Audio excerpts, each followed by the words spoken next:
Welcome back to Arsenal News TV, and today we're going to do the instant match reaction of Crystal Palace 1, Arsenal 3, where there are a lot of things to talk about, as you can see from the goals, where it's 3 to Arsenal and 1 to Crystal Palace.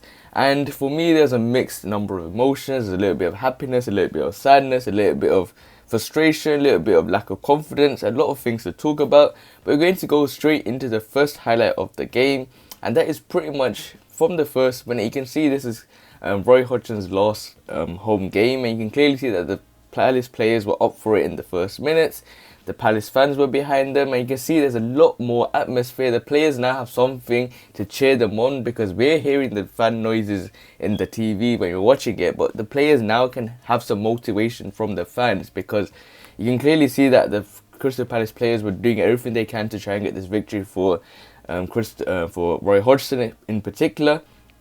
But it was a good 30 minutes in my opinion. First 30 minutes, there's a lot of end-to-end football. It was very attacking, no sitting back. Both people had chances, but there was only one chance pretty much that stood out, and that was Christian Benteke's, where he had the clearest chance of the game for the host, as Arsenal's centre-back pairing switches off and the forward flashes a close-range header just over the crossbar, and the fans behind thought it was in there, and it was just really close for Crystal Palace to get their goal, but they were unlucky not to get the goal.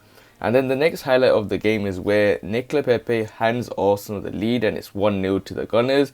And it was actually a really good move by the Gunners, because it was a great move from the Gunners. Bukayo Saka setting up a back heel for Kieran Tierney on the left edge before the Scotsman sees his cross volleyed in at close range. A huge boost to the visitors and a huge blow for the hosts.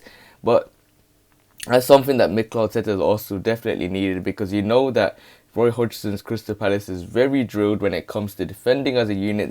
Each player knows what each player is going to do. They work very well as a team. They work very well as a unit. And if they don't get that first goal, it's going to be difficult to break that defence, because all the players are up for defending. You see Zaha coming all the way back to defend. You see the other attacking players like Andros Townsend coming back to defend. But Nicolas Pepe getting that goal, showing that he is still scoring big goals at this time. In an Arsenal shirt, he has had a much better season than the first season, and hopefully there's more to come from Nicolas Pepe. So then pretty much what happens is they both have a good contest with each other. They have a good competition, but it's pretty much first half, and the only thing that happens is Nicolas Pepe's cushioned volley, which is a difference at Selhurst Park, as Arsenal lead in the Premier League to keep their European prospects alive and to threaten to puncture Roy Hodgson's Crystal Palace farewell. The hosts won't lie down here on this occasion, however, and this one hangs nicely in the balance. But at half time, it was Crystal Palace 0 and Arsenal 1.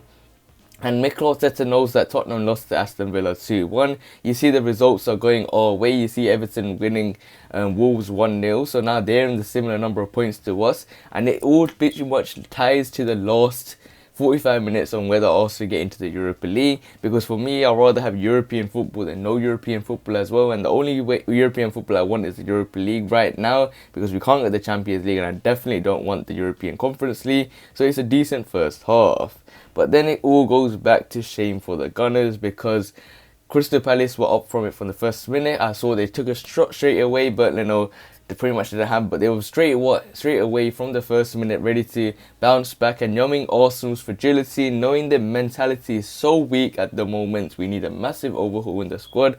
And then Christian Benteke just reminds of how poor we have been this season. He levels it for Crystal Palace, and it's 1-1.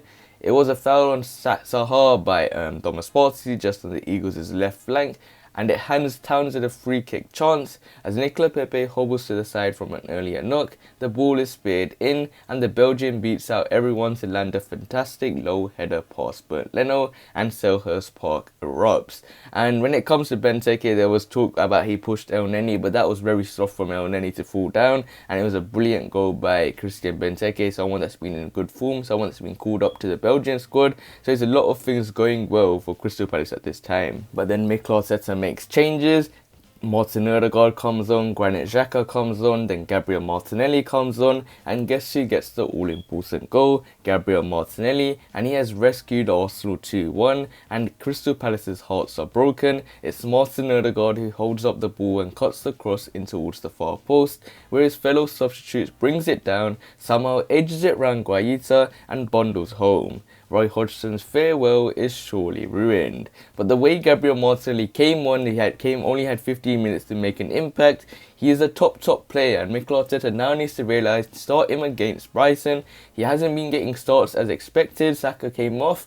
Saka, hopefully he's someone that's in the England squad regarding his future as an England player. But Martinelli, he saves Arsenal. He gives them the slightest hopes of making it into the top 6. Everyone's on equal points now. If West Ham lose, then it's all good for the Gunners because they have opportunity to come 6th. So you have to wait and see what happens. But then to top it all off, Nicolas Pepe gets a double to seal the deal for Arsenal, and it's 3-1. The Ivory Coast international darts in behind 2 defenders and slips a low finish in at the left post, and that does it. And Arsenal win at Selhurst Park to ruin Roy Hodgson's day. And the way Nicolas Pepe went past a couple of players, the way he shows that £70 million worth is just in those literally 30 seconds you see his ability. He's someone that had more goals than Kylian Mbappe in that season. That's why Arsenal signed him. I think this is just time. It takes time for a top player to come. But sometimes for players like Nicolas Pepe, you need time to get to that level. And hopefully slowly and quickly in the next season, he will be able to develop into a top player. And Arsenal probably would then be thinking we have a top player on our hands. Even though you might have overpriced for Nicolas Pepe, it's a brilliant game, brilliant goal, brilliant win, and now we have to wait and see how the other results pan out, especially West Ham's.